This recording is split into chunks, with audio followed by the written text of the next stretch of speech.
ಇದು ಜನಾರ್ದನ್ ಚಿಕ್ಕಣ್ಣ ಡೈರೆಕ್ಷನಲ್ಲಿ ಮೂಡಿ ಬಂದಿರೋ ಸಿನಿಮಾ. ಈ ಕರ್ಮ ಕಾಂಡನೆಲ್ಲ ನಾನು ನೋಡ್ತಾ ಇರೋದೇ ತಪ್ಪು, ನಿಮಗೆ ತೋರಿಸ್ತಾ ಇರೋದು ಇನ್ನೂ ದೊಡ್ಡ ತಪ್ಪು.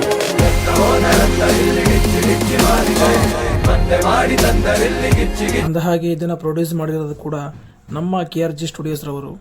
ಬನ್ನಿ, ನಾವೀಗ ಮಾತಾಡ್ತಾ ಇರೋದು ದಿಗಂತ್ ಧನ್ಯರ ಮುಖ್ಯ ಭೂಮಿಕೆಯಲ್ಲಿ ಮೂಡಿ ಬಂದಿರೋ ಚಿತ್ರ ಪೌಡರ್. ಅಂದ ಹಾಗೆ ಇದು ನಾವೆಲ್ಲ ಯೂಸ್ ಮಾಡೋ ಪಾಂಡ್ಸ್ ಪೌಡರ್ ಅಲ್ಲ. ಈ ಪೌಡರ್ನ ಯೂಸ್ ಮಾಡಿದ್ರೆ ನಶೆಯಲ್ಲೇ ಸಿಗುತ್ತೆ ಎಲ್ಲ. ವೆಲ್ಕಮ್ ಬ್ಯಾಕ್, ನಮ್ಮ ಡ್ರೀಮ್ ಪಿಕ್ಚರ್ಗೆ ಸ್ವಾಗತ. ನಮ್ಮ ಚಾನಲ್ ಈಗ ತಾನೇ ಶುರು ಮಾಡಿದ್ದೀವಿ.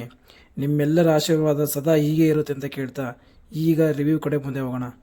ಜನಾರ್ದನ್ ಚಿಕ್ಕಣ್ಣವರ ಮೊದಲನೇ ಮೂವಿ ಗುಲ್ಟು. ಯಪ್ಪ, ನಾನಂತೂ ಆ ಸಿನಿಮಾನ ಎಷ್ಟು ಸಲ ನೋಡಿದ್ದೀನೋ ಲೆಕ್ಕನೇ ಇಲ್ಲ.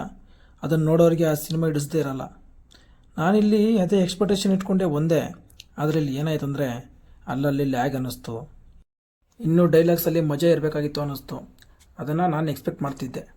Diganth Dhanyaram acting wise good. Ranganna Raghu, Gopalakrishna Deshpande comedy timing super ಆಗಿತ್ತು. ಮ್ಯೂಸಿಕ್ ಬಗ್ಗೆ ಅಷ್ಟೇನು ಹೇಳೋಕ್ಕೋಗಲ್ಲ, ವಾಸುಕಿ ವೈಭವ್ ಬೆಟರ್ ಕೊಡೋಕ್ಕೆ ಟ್ರೈ ಮಾಡಿದ್ದಾರೆ. Screenplay was good.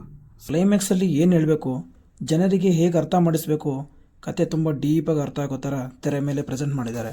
ಏನಿದೆ ಆ ಪೋರ್ಷನ್ನಲ್ಲಿ ಮಾತ್ರ ನಾನು ಯಾವುದೋ ಬೇರೆ ಪ್ರಪಂಚಕ್ಕೆ ಹೋಗಿ ಬಂದಂಗೆ ಅನ್ನಿಸ್ತು.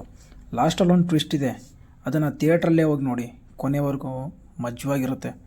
ನಾನು ಕಾಯ್ತಾ ಇದ್ದೆ ಯಾರು ಈ ಬ್ರೂಸ್ಲಿ ಅಂತ, ನೋಡಿ ಅಂತ ನನಗೂ ಥ್ರಿಲ್ ಆಯಿತು. ಕ್ಲೈಮ್ಯಾಕ್ಸಲ್ಲಿ ಅವ್ರು ಸೈಕ್ ಆಗೋದಲ್ಲದೆ ನೋಡೋ ಆಡಿಯನ್ಸ್ನೂ ಕೂಡ ಸೈಕ್ ಮಾಡಿದರು. ಇದಾಗಿತ್ತು ಇವತ್ತಿನ ರಿವ್ಯೂ. ನಿಮಗೆ ಯಾವ ಥರ ಕಂಟೆಂಟ್ ಬೇಕು ಅನ್ನೋದನ್ನ ಮರಿಬೇಡಿ, ಕಮೆಂಟ್ ಮೂಲಕ ತಿಳಿಸಿ.